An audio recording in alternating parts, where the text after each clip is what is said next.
We have 4 different types of crosshair available in the 300 for measuring. To access the different types, we just click on the crosshair in our video window. We have a straight crosshair, an offset crosshair, a single edge crosshair, and a multiple edge crosshair. To select the crosshair you're going to use, you just simply push the button. We have selected a straight crosshair. To measure a circle with a straight crosshair, we select circle, and we take a minimum of 3 points around the circle with our part. The operator visually lines up the crosshair to the edge of a part, then enters a point. He does this 3 times. Remember, a minimum of 3 points is required to measure a circle.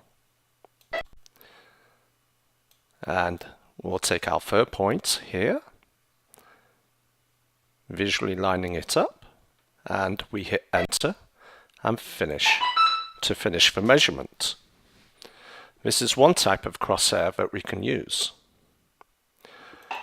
The other type of crosshair is an offset crosshair, and the idea of this crosshair is that you position the edge of a part in between the dotted lines.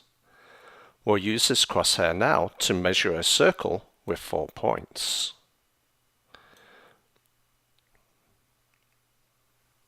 And then we push enter to enter a point. When we're using this tool, or this crossline, to measure a circle, it is far easier to take 4 points.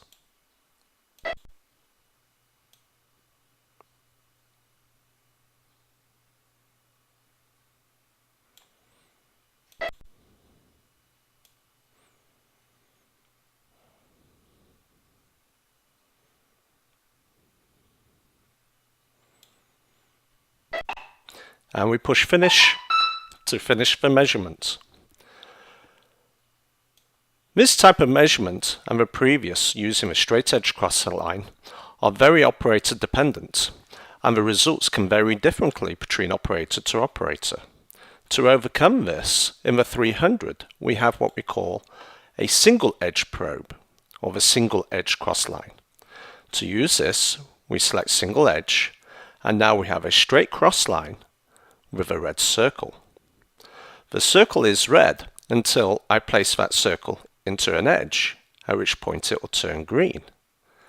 And when it turns green, you can see a blue dot in the circle which tracks the edge as I move a part or the stage back and forth. To measure with this tool, we select circle once again, and we'll take 4 points. We'll push enter between each point.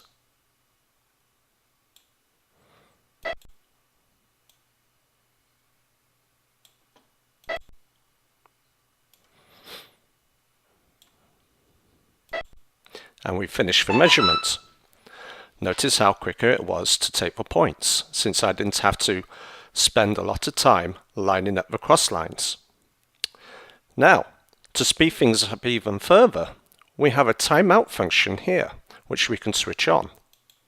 How the timeout function works is when the stage sits still and doesn't move for 1 second, it will enter a point. This value can be changed by clicking the crosshair, going to Tool Options, and here is your edge timeout. This value can be changed from 0.35 seconds up to 10 seconds. To get out of this menu, we push finish. Now let's measure this circle with the timeout function enabled. Again, taking 4 points.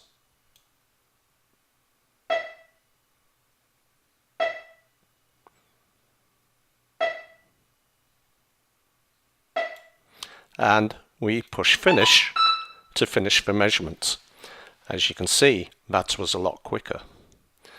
Now, let's have a look at our next type of crossline or crosshair, and that is the multi-edge probe. The multi-edge probe, you can set the number of points it is going to take by once again clicking on the crossline and going to Tool Options. Currently, for circle points, it's set at 99. Arc points, it's also set at 99. and line points, it's currently set at 16. You can simply key in a new value from your keypad and enter in finish to save those values. If the circle is within 75% of a field of view, you don't need to move a stage.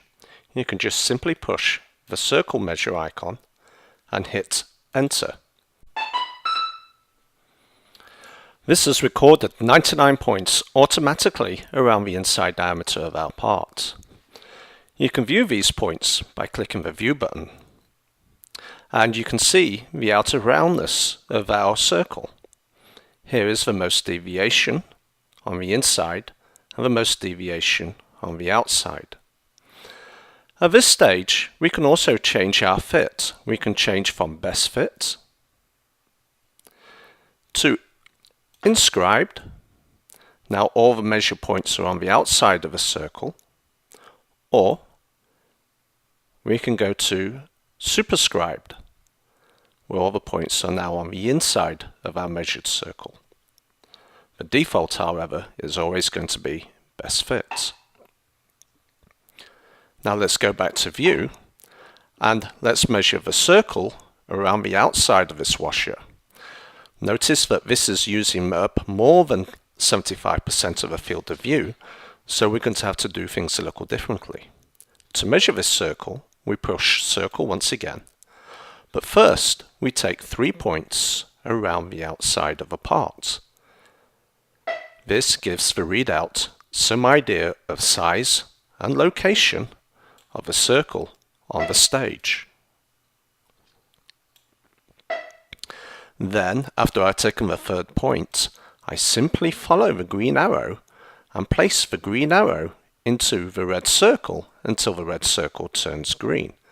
Then I stop moving the stage, and the readout captures points, as many points as it can, around the part. It's now asking me here to move the stage again, follow the green arrow, place the green arrow inside the red circle. When the red circle turns green, let go, and it takes the rest of our points around our part. This is how the 4 different measuring options or cross lines are used in the Crosshair 300.